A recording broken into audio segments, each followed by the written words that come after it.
오늘 주신 주의 말씀을 함께 보겠습니다. 예레미야 1장 1절에서 10절까지의 말씀이 되겠습니다. 우리 한 절씩 보시고 마지막 절은 같이 보십니다. 베냐민 땅 아나돗의 제사장들 중 힐기의 아들 예레미야의 말이라. 가 다스린 지 13년에 여호와의 말씀이 예레미야에게 임하였고, 요시야 아들 유다 왕 요야김 시대부터 요시야의 아들 유다 왕 시드기야의 11년 말까지 곧 오월에 예루살렘이 사로잡혀 가기까지 임하니라. 여호와의 말씀이 내게 임하니라. 이르시되 내가 너를 모태에 짓기 전에 너를 알았고 내가 배에서 나오기 전에 너를 성별하였고 너를 여러 나라의 선지자로 세우노라 하시기로. 내가 이르되 슬프도소이다. 주 여호와여, 보소서, 나는 아이라 말할 줄을 알지 못하나이다 하니, 여호와께서 내게 이르시되 너는 아이라 말하지 말고 내가 너를 누구에게 보내든지 너는 가며 내가 내게 무엇을 명령하든지 너는 말할지니라. 너는 그들 때문에 두려워하지 말라. 내가 너와 함께하여 너를 구원하리라. 나 여호와의 말이니라 하시고, 여호와께서 그의 손을 내밀어 내 입에 대시며 여호와께서 내게 이르시되 보라, 내가 내 말을 내 입에 두었노라. 보라, 내가 오늘 너를 여러 나라와 여러 왕국 위에 세워 내가 그것들을 뽑고 파괴하며 파멸하고 넘어뜨리며 건설하고 심게 하였느니라 하시니라. 아멘. 오늘은 성경 인물 시리즈 24번째 시간으로 예레미야 눈물의 예언자로 살다 한 제목으로 함께 말씀의 은혜를 나누고자 합니다. 예레미야서는 구약 성경 중에 가장 긴 예언서이면서 해석하기가 가장 어려운 성경으로 알려져 있습니다. 그래서 많은 신학자들도 난해한 예레미야를 서를 연구하기가 무척 어렵다는 그런 이야기를 하는 것도 사실입니다. 요즘 우리가 예레미야서를 큐티하고 있습니다. 어린 아이들부터 우리 장년부 이르기까지 예레미야서를 묵상하고 있는데 이게 큐티하기가 쉽지가 않습니다. 다 심판에 대한 이야기거든요. 좋은 이야기가 아니라 다 하나님의 경고, 하나님의 심판의 이야기가 가득 적혀 있는데 이 끝날 줄은 몰라요. 무척 긴 성경이 되겠습니다. 그래서 이 예레미야서를 우리가 볼 때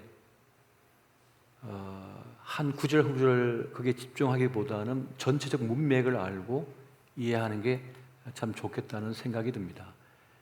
그래서 잠시 한번 대략적인 예레미야서의 이야기를 제가 장별로 말씀드린다면, 전반부 1장부터 24장까지는 유다에 대한 하나님의 심판을 말씀하고 있습니다. 또 후반부인 25장부터 52장까지는 전반부에 같은 심판을 다루고 있으면서 미래의 희망을 새 언약을 말하고 있는 것을 보게 되는데요. 그래서 1장은 예레미야가 누구인지, 그를 부르셨으며 그에게 사명을 주셨다라고 하는 것을 말씀해 주고 있습니다. 2장부터 6장까지의 말씀을 보게 되면 유다가 언약의 정신이자 의무인 인애와 공의와 정의, 그것을 행하지 않음으로 인해서 언약을 배신했다, 저버렸다. 그래서 심판이 임한다는 것을 말씀하고 있습니다. 7장부터 10장까지는 그렇게 인애와 공의와 정의를 행하지 않는 그 행위는 우상 숭배와 같은 일이다 라고 말씀을 하고 있어요. 그리고 11장부터 17장까지는 심판의 내용을 다루면서 유다 백성들의 마음이 부패했다, 변질되었다는 것을 말씀합니다. 18장부터 24장까지는 그렇게 공의와 의를 행하지 않는 유다의 여러 왕들에 대한 이야기를 하고 거짓 예언자들에 대한 이야기를 합니다. 그렇게 책망하면서 유다의 멸망은 분명하다 이렇게 말씀하고 있어요. 하지만 유다 멸망이 하나님의 궁극적인 목적이 아니라 나중에는 회복시킬 것이다 라고 하는 말씀을 줍니다. 그리고 이제 후반부에 넘어가서 25장을 보게 되면 하나님의 주권적 심판을 말하면서 이제 열국들도 하나님께서 심판하여 다 멸망시킬 거다 이렇게 말씀을 합니다. 26장부터 29장까지는 그럼에도 불구하고 성전 제사만 믿고 하나님의 구원을 확신하고 선포하는 거짓 예언자들의 멸망을 또한 말씀하고 있는 것을 보게 됩니다. 그리고 30장부터 33장까지는 새 언약을 주님께서 주셔서 우리를 새롭게 하실 것이다, 구원하실 것이다 라고 하는 말씀을 줍니다. 그리고 34부터 35장까지는 그 언약을 위반한 배반하는 그 유다인들의 민낯을 드러냄으로써 그 언약의 파괴가 어떤 문제를 가져왔는지를 다시 한번 설명해 주게 되죠. 그리고 36장부터 45장까지는 예레미야의 제자인 바룩과 같은 인물들이 환난 가운데서도 하나님의 명령을 지켰다고 하는 것을 칭찬하면서 그들에게 주어진 하나님의 축복을 말씀해 줍니다. 또 46장부터 51장까지는 하나님의 전적인 통치를 말씀하시면서 열국의 심판은 결국 유다의 회복으로 연결되어질 것이다 라고 하는 말씀을 주면서 그렇게 열국에 살아남은 자들이 새 언약의 수혜자가 될 것이다 하는 것을 말씀합니다. 그리고 마지막 52장은 예레미야가 전한 그 심판과 미래의 구원은 사실이고 예레미야만이 참 예언자다라고 하는 것을 말씀함으로써 예레미야서가 끝나게 됩니다. 예레미야 선지자는 이스라엘 역사에서 가장 어두운 시대를 살아간 선지자, 예언자입니다. 다른 사람 눈에는 보이지 않는데 예레미야 눈에는 보이는 거예요. 이스라엘의 멸망이, 마지막 남은 유다의 멸망이 보이는 겁니다. 지금 저 길을 계속 가면 멸망당하는데 멈출 줄을 모르고 가는 거예요. 그러니까 너무 안타까운 거죠. 너무 안타까웠고 마음이 아픈 거예요. 예언자는 그렇게 하늘의 눈으로 이 역사를 해석하는 사람인 것입니다. 보는 사람인 것입니다. 예레미야라고 하는 그 말의 뜻이 여호와께서 지명하신 자라고 하는 그런 뜻을 가지고 있습니다. 그러니까 우리가 읽었던 본문의 말씀에도 보니까 이미 그 태중에 있을 때 하나님께서 부르셨다는 거예요. 하나님께서 선택하셨다는 거예요. 태어나게 하셨다는 거예요. 예레미야를 이렇게 선택했다는 것을 말씀하고 있죠. 베냐민 땅 가장 작은 마을 아나도셋에 태어났습니다. 제사장 hil기야의 아들로 태어났고 그는 평생 독신으로 살아야 했습니다. 종교개혁을 단행한 16대 요시야 왕 그 13년부터 그가 사역을 시작해서 남유다가 멸망할 당시의 왕인 20대 시드기야 왕 11년까지 매우 긴 활동을 한 그러한 예언자요 선지자가 바로 예레미야가 되겠습니다. 당시 유대의 상황은 어떠했냐면 바벨론이 남진 정책을 써서 남유다도 계속 공격해 오는 거고 저 남쪽엔 애굽은 북진 정책을 취해서 올라오고 있는 거예요.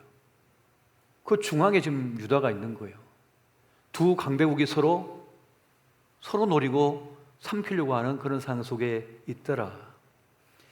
그래서 극심한 어려움을 지금 겪고 있었는데 국내적으로는 백성들은 혼돈 속에 우상 숭배에 빠져 있었고 지도자들은 나라의 운명을 살리기 위해서 양 강대국 사이에서 갈팡질팡하고 있었습니다.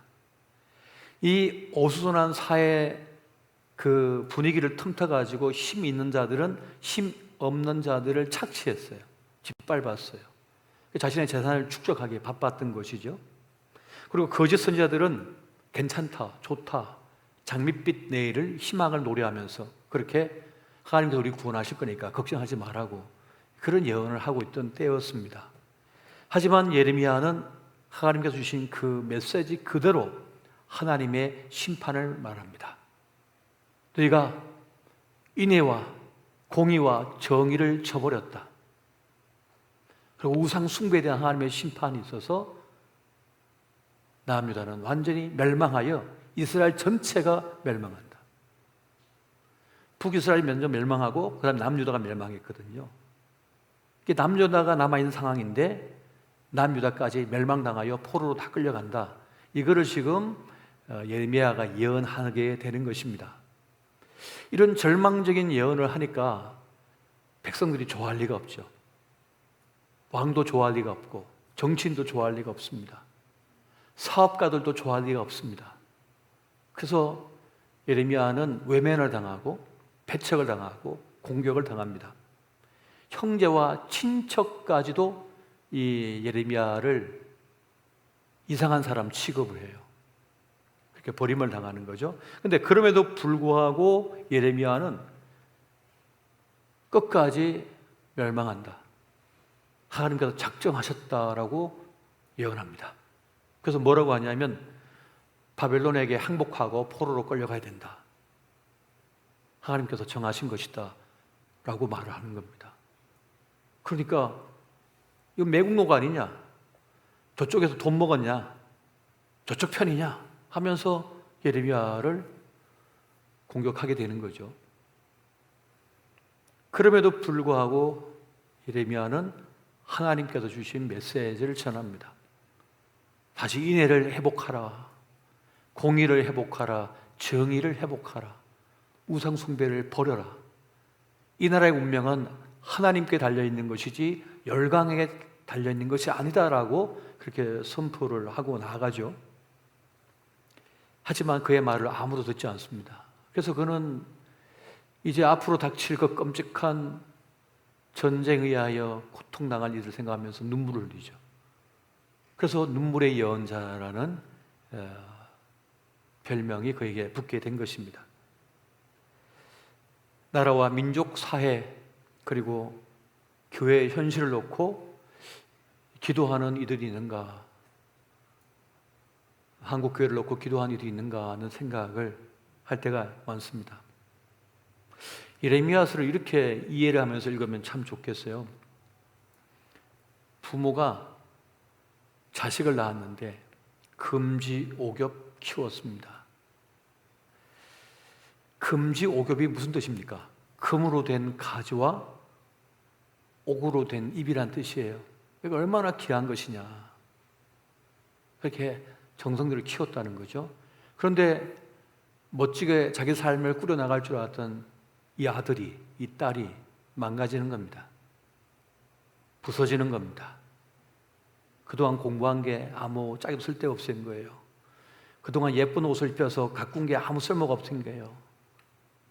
다 짓밟히고 깨지고 뭐 엉망이 다 됐어요. 그걸 보는 부모는 어떨까요? 그걸 보는 부모는 가슴이 찢어지는 거죠. 분노가 일어날 것입니다. 내가 너를 어떻게 키웠는데, 또 실망할 겁니다. 내가 얼마나 너를 정성 들여 그렇게 교육시키고 좋은 옷 입혀가면서 그렇게 키워냈는데 하는 그런 분노와 실망도 있을 거예요. 또 안타까움과 좌절감도 있을 겁니다. 또 한편 죄책감도 있을 겁니다. 내가 더 잘 보살펴줬어야 되는데, 더 챙겨줬어야 되는데, 내가 더 기도해줬어야 되는데 내가 잘못한 게 아닐까라고 하는 죄책감도 드는 거죠. 하지만 절절한 아픔 속에서 끝내 자식을 포기하지 못하는 거죠. 그러한 마음으로 이 예레미야가 이 유다 백성 이스라엘을 향하고 있다는 겁니다. 끝끝내 포기하지 못하죠. 그러나 고치지 않고서는 안 되기 때문에 징계를 할 수밖에 없는 상황인 거예요. 그래서 하나님은 예레미야를 통하여 하나님의 마음을 들려주시는 거예요. 또 책망하시는 장면을 보게 됩니다. 그러니까 하나님의 사람들, 하나님의 종들, 예언자는 하나님의 파토스, 하나님의 정념에 깊이 사로잡힌 사람이거든요. 무슨 말인가 하면 하나님의 마음에 깊이 일치를 이루어 사로잡힌 사람이라는 거예요. 그래서 주님께서 아파하시면 함께 아파하고 하나님께서 분노하시면 함께 분노하는 거예요.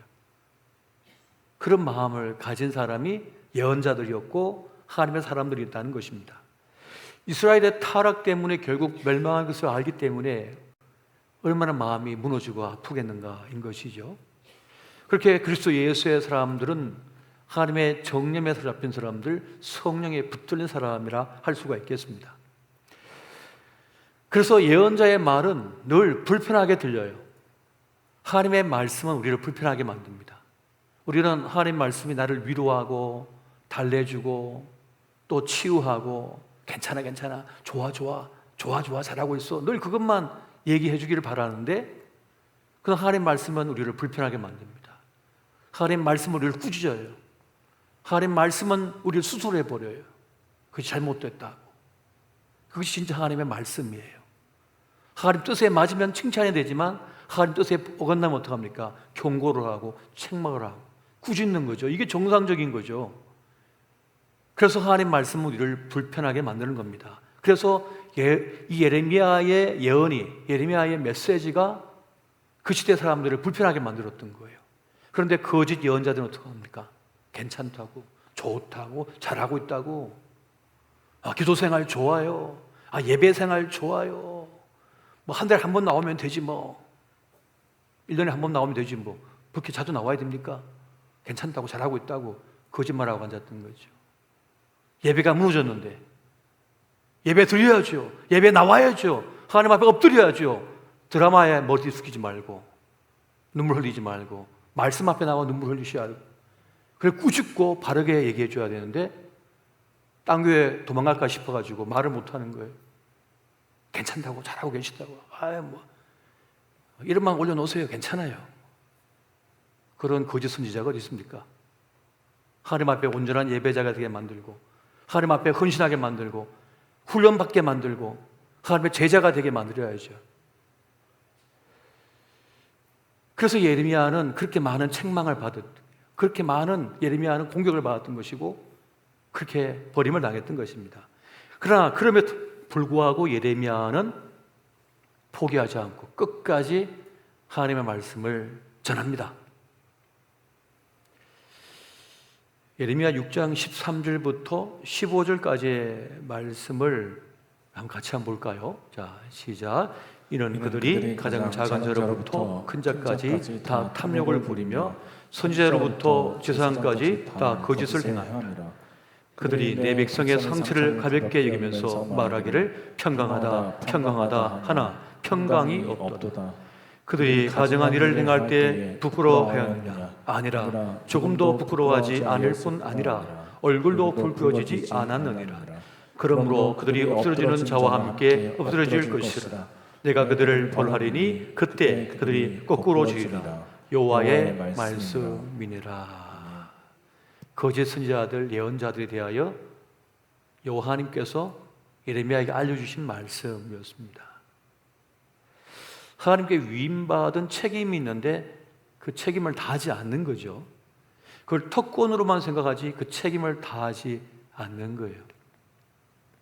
이것을 예레미야가 꾸짖자, 하나님을 대신하여 꾸짖자 그들은 분노하면서 예레미야의 뺨을 때리고 예레미야에게 침을 뱉고 예레미야를 감옥에 가두고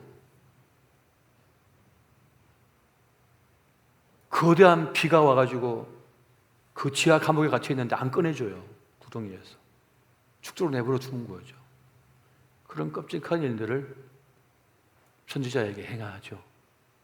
그럼에도 불구하고 예레미야는 포기하지 않고 복음을, 하나님 메시지를 계속 전하는 거죠. 이것이 두려움 없이 하는 그것이 뭡니까? 하나님의 사자, 하나님의 선지자, 예언자들의 몫입니다. 그 일을 감당해야 되는 것이에요. 평강을 말하는 예언자와 이 멸망을 말하고 있는 예레미야에 대하여 백성들은 어떤 반응을 보였을까요? 평강하다, 평강하다, 평강하다라고 말했던 거짓 선지자들에게는 환호하고 예레미야에 대해서는 돌을 내립니다. 백성들이 예레미야 입을 막고 싶은 거예요. 하지만 적대적인 상황 속에서 예레미야는 물러서지 않고 계속 예언을 합니다. 한 번은 여호와의 말씀에 따라서 배띠를 사서 허리에 띠고 물에 들어가서 유라데에 가서 바위 틈에 그걸 감추지요. 그리고 나중에 다시 그곳에 가서 그 띠를 가지고 나옵니다. 이게 무슨 의미냐면 그 띠를 유라데의 바위 틈에 감추어 썩게 하는 것은 유다의 교만과 예루살렘의 그 교만을, 큰 교만을 끝장낸다는 뜻을 가지고 있고요. 다시 그 띠를 가지고 나온다는 것은 그럼에도 불구하고 하나님께서 그들을 멸망하여 끝장나게 만들지 않고 다시 기회를 주신다는 뜻을 가지고 있는 겁니다. 그런 행동화를 통하여 메시지가 되도록 하나님께서 예레미야에게 명령하십니다. 그러니까 행동으로 보여주는 메시지인 거예요. 내가 너희를 버리나 다시 너희들을 회복시켜 줄 거다라고 하는 그런 뜻을 가지고 있는 것이죠. 그러면서 하나님의 새 언약을 선포합니다. 왜냐하면 이전의 언약이 깨트려졌기 때문에, 끝장났기 때문에 새 언약을 그들에게 주신다는 거예요. 예레미야 31장 31절부터 33절까지 말씀을 같이 한번 보겠습니다. 시작. 여호와의 말씀이니라. 보라, 날이 이르리니 내가 이스라엘 집과 유다 집에 새 언약을 맺으리라. 이 언약은 내가 그들의 조상들의 손을 잡고 애굽 땅에서 인도하여 내던 날에 맺은 것과 같이 아니할 것은 내가 그들의 남편이 되었어도 그들이 내 언약을 깨뜨렸습니다. 여호와의 말씀이니라. 그러나 그날 후에 내가 이스라엘 집과 맺을 언약은 이러하니 곧 내가 나의 법을 그들의 속에 두며 그들의 마음에 기록하여 나는 그들의 하나님이 되고 그들은 내 백성이 될 것이라. 여호와의 말씀이니라. 아멘. 이전에 맺었던 언약이 깨져버렸다는 거예요. 왜? 배신했으니까, 배반했으니까. 근데 그것을 위하여 그냥 끝장나게 내버려 둬야 되는데 주님께서 새 언약을 맺으시더라. 다시 기회를 주신다는 그 말씀을 하고 있는 것입니다. 이 예레미야의 이 메시지는 결국 예루살렘까지 완전히 멸망당하여 포로로 다 끌려가고 그렇게 멸망당하고 나서 성취되었음을 깨닫게 됩니다. 예레미야 선지자의 말이 맞았구나 하는 걸 백성들이 깨닫게 되는 거예요. 그럼 어떻게 되죠? 그동안 예레미야가 선포한 그 메시지를 떠올리게 되겠죠. 그래. 근데 멸망당해서 끝장났는데 우리는 사라졌는데 역사 속에서. 그런데 새 언약을 맺으신다 말씀하셨지. 그걸 기억하는 거죠. 그래서 희망을 가지는 거예요. 그 희망을 가지는 거예요. 바벨론 강가에서 노래를 부르면서 하나님을 찬양하면서 언젠간 우리가 고국으로 돌아갈 것이야. 주님께서 약속하셨어. 라고 하는 노래를 부르게 되는 거죠. 주님께서 철저하게 망하게 하셨습니다. 남유다까지. 왜 그럴까요? 크게 죽는 경험을 해야 새롭게 살 수가 있거든요. 이게 어설프게 죽으면요 안 돼요. 완전 깨져야 되거든요. 이게 어설프게 금이 가면요 어떻게 합니까? 다시 붙여 쓰려고 그러거든요. 이걸 팍 깨뜨려야지 완전 새로운 걸 할 수가 있는 거예요. 그래서 그동안 그들이 의지했던 모든 게 완전히 깨지게 만든 거예요. 그들의 군사, 그들의 마병, 그들의 금은보화, 그들의 모든 것 다 깨뜨려 버렸어요. 어느 곳 어떤 곳에서 기댈 수 없게 만들어 버렸습니다. 어떻게 해요? 나중엔 남유다 멸망으로 나서 그 강대국도 다 멸망시켜 버리잖아요. 하나님께서 어떤 곳 하나님 앞에 존재할 수 없다는 거예요. 열국의 멸망을 예레미야가 예언했었잖아요. 그러니까 그 예언이 다 이루어진 거예요. 그러니까 그렇구나. 하나님 말씀은 옳다, 진리다라고 하는 걸 깨닫게 된 것입니다. 여러분, 신앙생활은 결국 뭡니까? 나 중심, 나의 영광, 내 이름에서 누구 중심으로? 하나님 중심으로 옮겨가는 겁니다. 그리고 누구의 영광이요? 하나님의 영광, 하나님 이름으로 옮겨가는 것이거든요. 출애굽하여 광야를 지나 가나안에 들어가 왕국을 이룬 이스라엘이 교만해졌던 거죠. 하나님을 잃어버렸던 거예요. 잊어먹어버렸어요. 풍요로운 삶을 사는 동안에. 그런데 완전히 나라가 다시 멸망하고 깨지고 옛날 애굽 때처럼 포로로 끌려가서 노예 생활을 해보니 하나님의 구원하심이 있었었지. 그걸 왜 우리가 잊었었는가 하면서 다시 하나님을 찾게 되는 거고, 그래서 다시 새 언약을 맺고 이제 포로에서 다시 돌아오게 만드는 역사가 일어나게 되는 것입니다. 철저하게 죽어야 거듭나게 되거든요. 그래서 하나님께서는 우리에게 작정하신 일을 이루십니다. 깨져야 되면 깨져야 되거든요. 무너져야 되니까 무너져야 되거든요. 아니면 덜 죽으면 덜 돼요, 사람이. 그래서 하나님께서 완전히 깨버리시는 거예요. 깨트려 버리시는 거예요. 자기가 믿었던 돈 하나님께 깨트려 버리시죠. 건강 하나님께서 깨트려 버리시죠. 지식도 깨트려 버리시죠. 엄청 똑똑해서 근데 머리 한번 탁 건드리면 완전 바보가 되죠. 기억도 안 나거든요. 계산도 못 해요. 교만과 오만이 다 부서져 버리는 거죠. 나 아무것도 아니구나. 하나님은 은혜로 사는 것이구나 하는 것을 깨닫게 되는 것입니다. 대학생 그 선교회 CCC의 교재에 보면 성공적인 전도 전략은 뭔가라고 하는 것을 보게 되면 세 가지가 있습니다. 첫 번째는 성령의 능력 안에서 전도한다.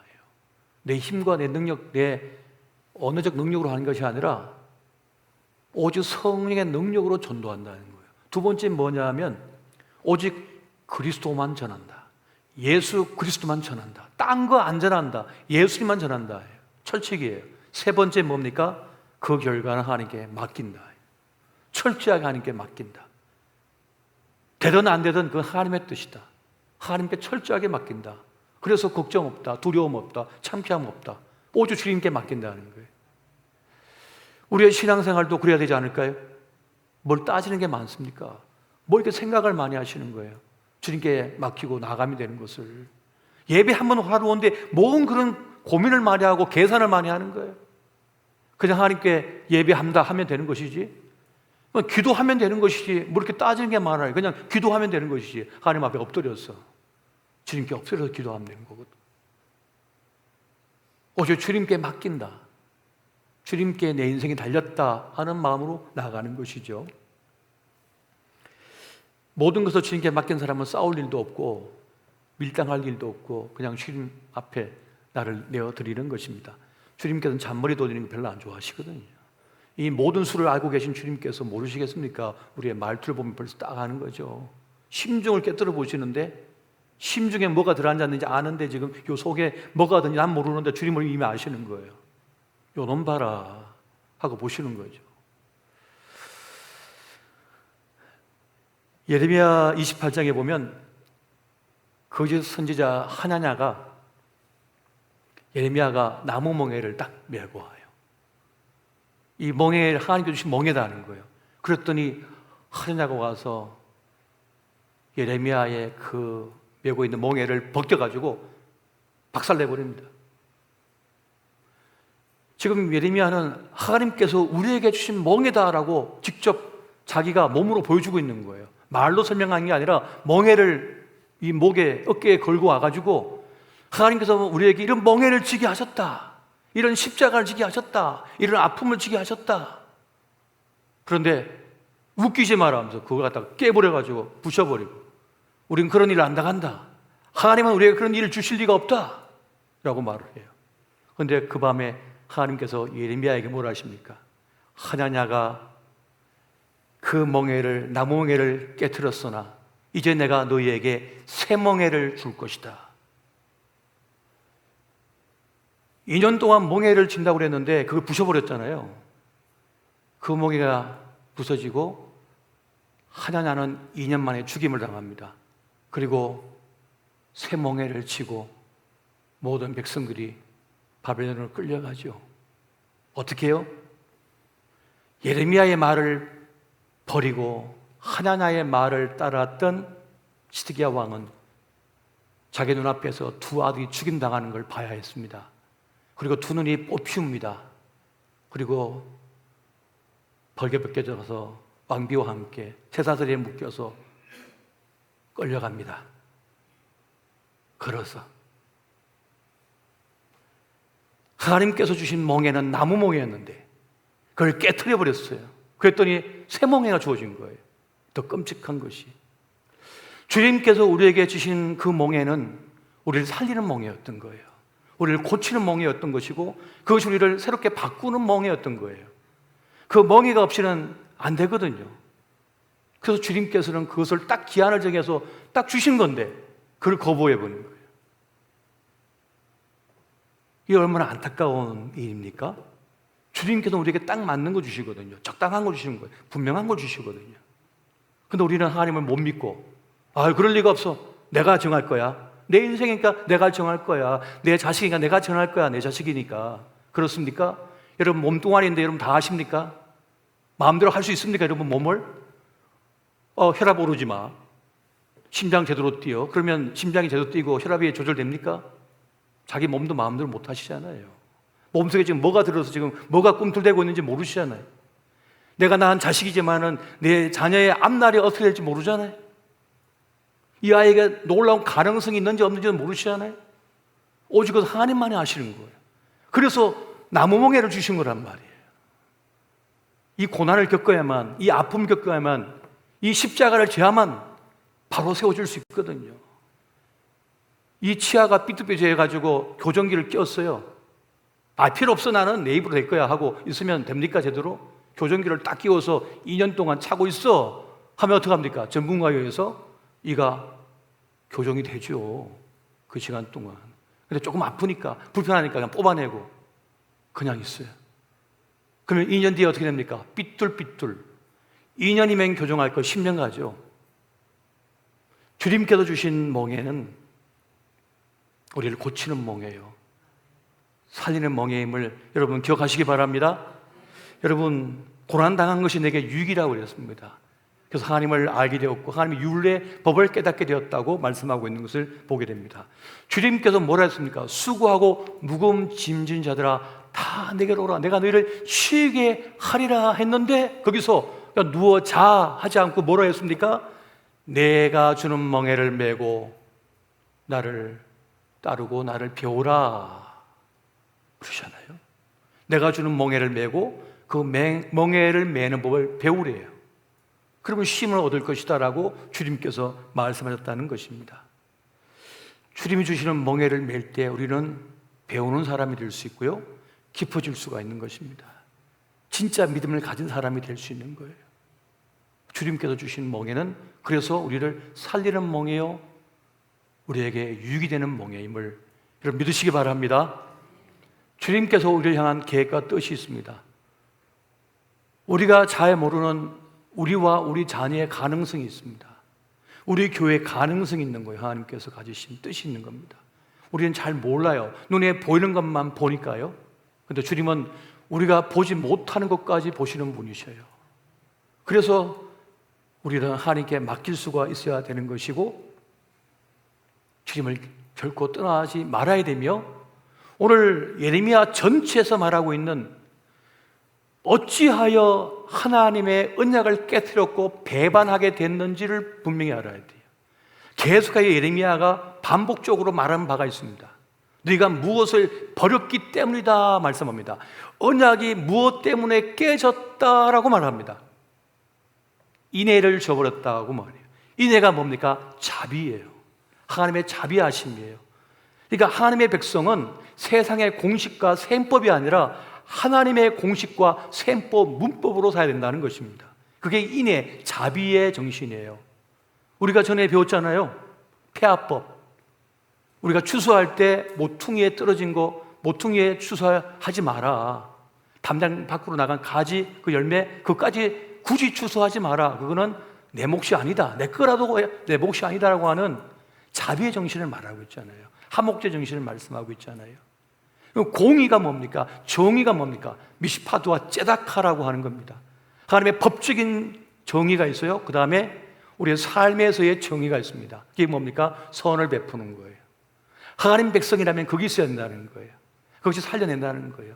하나님의 율법을, 하나님의 십계명을 지킬 뿐만 아니라 다른 사람의 선을 베푸는 그 법을 지키라는 거예요. 그게 손해 보는 것 같지만 결코 그렇지 않다는 거예요. 결코 그렇지 않다는 것입니다. 우상 숭배라고 하는 것은 결국 뭡니까? 자기의 욕망을 합리화시키기 위해서 경배하는 겁니다. 그 우상 숭배가 지금도 여전히 우리 사는 세상에도 그 위력을 발휘하고 있는 것이죠. 자기 욕망을 주체를 못해요. 그걸 합리화시켜요, 자꾸만. 그런데 하나님 앞에 제대로 내놓을 수 없는 거라면 그건 다 우상숭배입니다. 길지 않은 인생을 지금 우리가 살아가고 있습니다. 헛됨이 많은 세상을 우리가 살아가고 있어요. 우리 하나님 중심으로 주님을 쫓아서 주님과 함께 동행하면 그 삶이 축복된 삶이요, 영광스러운 삶이요, 존귀한 생애가 될 줄 믿으시고 나아가시기 바랍니다. 그리고 예레미야와 같이 정말 눈물 흘려야 될 것을 보고 눈물을 흘렸으면 좋겠습니다. 아직 예수 믿지 못하여 멸망의 길 구렁텅이로 달리고 있는 영혼들을 볼 때 안타까움을 가질 수 있어야 돼요. 그리고 자기 인생을 망가뜨리는 분들을 볼 때 참으로 안타까움, 불쌍한 마음을 가지고 기도해 줄 수 있어야 됩니다. 결국 자기 먹는 그것으로 자기 인생을 만들면서 끝장나 버리거든요. 그것이 자기를 찔러버려요. 호모인크루박투스 인세라고 자기 속으로 구부러진 인간이잖아요. 자기의 욕심이 자기를 찔러버리는 거죠. 그 잘못된 판단이 자기를 찔러버리거든요. 그런데 그걸 펴줄 수 있는 건 뭡니까? 오직 하나님 말씀이거든요. 하나님 말씀이 그를 만져야 되고 그를 수술해 줘야 되거든요. 그래서 우리가 말씀을 묵상하고 큐티하는 것이고 복음을 전하는 것이고 우리가 하나님 말씀대로 살려고 애를 쓰는 것입니다. 헛됨이 많은 세상 속에서 제대로 한번 살아보고 또 하나님께서 주신 사명을 잘 감당하는 저와 여러분 되시기를 예수 이름으로 축원드립니다. 우리 합심하여 오늘 예레미야의 이 처절한 모습을 보면서 제 말씀을 전하고자 했었고 그들을 구원하고자 했었던 예레미야 선지자의 모습을 보면서 우리 가족의 구원과 우리 이웃의 구원, 친구의 구원, 우리 사회의 구원을 위하여 이 민족의 구원, 저 북녘 땅에 있는 불쌍한 영혼들의 구원을 위해서도 함께 합심하여 기도하겠습니다. 사랑해 주님, 이 시간 기도합니다. 오 사랑해 주님, 예레미야와 같이 눈물 흘려야 될 때 눈물을 흘릴 줄 아는 사람이 되게 하여 주옵소서. 유다의 믿음이 무너졌습니다. 그들의 신앙이 무너져 버렸습니다. 우리 교우들의 믿음이 무너지고 말았습니다. 예배가 무너지고 기도가 무너지고 섬김이 무너지고 헌신이 무너지고 그저 자기 중심으로 모든 걸 판단하고 생각하며 결국 하나님의 심판은 없을 것이다, 하나님 멸망은 없을 것이다, 난 넘어지지 않을 것이다 라고 하면서 헛된 믿음으로 하나님을 외면한 채 살아가는 그들처럼 우리도 마치 하나님을 잘 믿는 것 같지만 실제로는 자기를 합리화하면서 살고 있지 않은지 우리의 믿음과 신앙을 돌아보게 하여 주시옵소서. 오 사랑의 주님, 내가 기준이 아니라 하나님의 기준이심을 깨닫게 하여 주시옵소서. 예레미야의 그 소설풀은 선포 경고에도 불구하고 그 남유다 백성들은 한 명도 예레미야를 따르지 아니했고 그렇게 멸망당하고 말았습니다. 오 사랑의 주님, 이 시간 기도하옵나니 우리의 믿음을 돌아보게 해주시옵소서. 우리의 신앙을 돌아보게 해주시옵소서. 우리의 예배를 돌아보게 해주시옵소서. 우리의 기도를 돌아보게 하여 주시옵소서.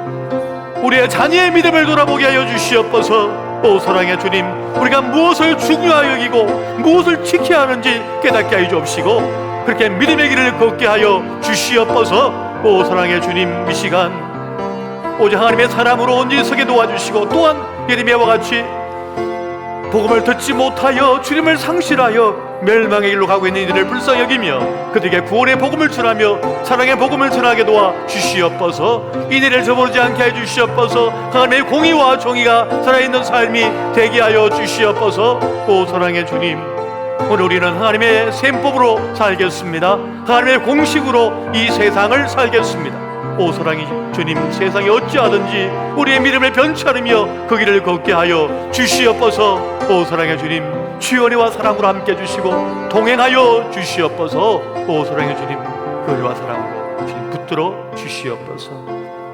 우리 한 가지 더 기도 제목을 놓고 기도하기를 원합니다. 이 시간 기도할 때 우리 여름 사역을 위해 기도하기를 원합니다. 우리 주일학교 또 우리 중고등부와 대학부 우리 작년 8.15 우리 종교체육대회 위해서, 또 일본 비전 트립을 위하여, 또 우간다 단기 선교를 위해서 우리 함께 기도하실 때 준비하는 모든 가정 속에 친히 주님 개입하여 주셔서 하나님을 깊이 만나는 은혜가 있게 도와주시고, 준비하는 모든 선교를 축복하여 주시고, 우리의 자녀들이 이 기간 동안 주님을 깊이 만나고 신앙의 성장과 성숙을 이루게 하여 주시옵소서. 안전과 생명을 지켜주시고 주님 동행하여 주시옵소서. 합심하여 기도하겠습니다. 오 사랑해 주님, 이 시간 기도하옵나니 우리 여름 사역을 놓고 주님 앞에 기도합니다. 주여, 그동안 기도하며 준비하였습니다. 정성을 기울여 준비하였습니다. 주님, 이 여름 사역이 은혜 가운데 진행되게 도와주시고 큰 결실이 있게 하여 주시옵소서. 믿음의 결실이 있게 도와주시옵소서. 우리의 자녀들이, 우리의 다음 세대가 주님을 깊이 만나고 훈련받아 믿음의 성장과 성숙을 이루게 도와주시옵소서. 모든 여정 가운데 주님께서 함께 해주셔서 안전과 생명을 보호해 주시고, 또 이를 애쓰고 수고하시는 우리 교육자들과 우리 교사님들을 축복해 주시고 함께하여 주시옵소서. 주님 동행하여 주시고 보살펴 주시옵소서. 모든 순서마다 주님께서 함께 해주시고 모든 여정마다 주님께서 동행하여 주시옵소서. 일본 비전 트립과 또 우간다 단기 선교, 또 우리 8.15 종교체육대회까지 하나님 아버지 하나가 되고 주님 앞에 연단받고 훈련받고 믿음의 성장을 이룰 수 있는 존귀한 귀한 사역들이 되게 도와주시옵소서. 오 사랑의 주님, 주님께 맡깁니다. 주님 역사해 주시고 동행해 주시고 보살펴 주시옵소서. 그 은혜와 그 사랑 역사하여 주시옵소서. 이 시간 예배 현장에서 함께하는 분들, 또 영상으로 함께하는 분들도 다 함께 여러분의 믿음의 오른손을 들어서 심장에 얹고 함께 기도하겠습니다. 사랑해 주님, 이 시간 살아계신 하나님, 구원의 하나님, 비상한 역사하심을 행하여 우리를 살려내시는 하나님, 오직 주님을 바라보며 이 시간 믿음의 손을 우리 심장 위에 얹어 싸우니 아버지의 거룩한 손, 주의 손을 얹어 주시옵소서. 이 시간 우리를 만져 주시옵소서. 우리의 육신뿐만 아니라 우리 영혼을 만져 주시옵소서. 우리의 자녀와 우리의 가정과 우리의 삶의 터를 만져 주시옵소서. 주님께서 악한 것은 제하해 주시고 주님께 우리 몸을 만드시고 우리 삶의 틀을 만져서 거룩하게 바꾸어 주시옵소서. 생명의 역사가 있게 하여 주시옵소서. 주여, 이 시간 기도하옵나니 우리의 연약한 부분을 고쳐내어 주시옵소서. 질병을 고쳐내어 주시옵소서. 우리의 믿음을 고쳐 주시옵소서. 오 사랑의 주님, 그리하여 주님께 기뻐하시는 우리 영과 육이 되게 하여 주옵시고, 오직 주님께서 고쳐주심을 통하여 새롭게 변화된 우리가 되게 하여 주시옵소서. 지금 깊은 상처와 아픔, 웅덩이 같은 곳에 빠져있는 일이 있습니까? 주님께서 그 영혼을, 그 심령을 오르만지사 건져내어 주시옵소서. 살려내어 주시옵소서. 새 힘과 능력과 용기와 담대함을 허락하여 주시옵소서. 우리의 모든 사역과 특별히 여름 사역을 주님 앞에 맡겨오니 책임지시고 주님께서 동행하여 주시고 역사를 행하여 주시옵소서. 우리 주 예수 그리스도의 이름으로 간절히 기도하옵나이다. 아멘. 우리 주님께 영광의 박수 올려드리겠습니다.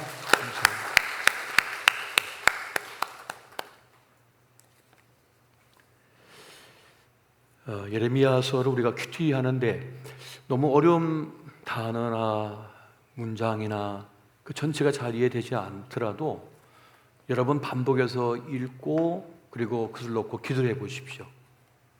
그럼 성령께서 그 긴 문장, 그 내용 속에서 주님께 주시는 한 문장을 딱 보여주게 하실 겁니다. 보여주실 겁니다. 그리고 깨닫게 할 겁니다. 이게 아버지의 마음이라고, 아버지께서 주시는 메시지라고. 근데 그런 게 느껴질 때 큐티 묵상할 때 큰 기쁨을 누려요. 그 말씀이 나를 딱 살려내는 거거든요. 그 한 구절, 한 말씀이 나를 만져버리시면 하루가 확 달라져요. 사는 게. 그 말씀에 딱 붙들려서 하기 때문에 그렇습니다. 그런 맛이 없어서 신앙생활에 재미가 없는 거거든요. 그런 맛이 없어가지고. 그런데 우리가 말씀을 대할 때도 정말 겸허한 마음, 겸손한 마음으로 서서 말씀을 묵상하는 거죠. 그냥 신문 보듯이 보는 게 아니라 내 마음, 몸을 정갈하게 하고 말씀 앞에 딱 서는 겁니다. 그리고 말씀을 읽는 거예요. 그리고 기도하고 찬양하고 또 읽고요. 그러면서 그 말씀이 내 안에 들어온 거거든요. 그러면 우리 영혼이 하나님과의 깊은 만남, 접촉을 이루게 되는 겁니다. 말씀은 살아있다고 했습니까? 죽었다고 했습니까? 말씀은 살아있다고 그랬죠. 우리의 골수, 생각까지 쪼개버린다고 했잖아요 말이에요. 생각을 바꿔버리시거든요. 죽을 마음이 있던 사람도 확 바꿔버리시는 거예요. 우울한 마음이 있던 사람도 갑자기 용기가 100배해지는 마음이 생겨버리면서 그래 내 인생은 이런 거지 하면서 일어서 버리는 거예요. 그게 말씀이 힘이거든요. 살아있기 때문에 그렇습니다. 그렇게 무더운 날씨이지만은 말씀과 함께 동행하는 우리가 되었으면 좋겠습니다. 이런 사역들을 위해 기도해 주시기를 부탁드리며 제가 축도함으로 예배를 마치겠습니다.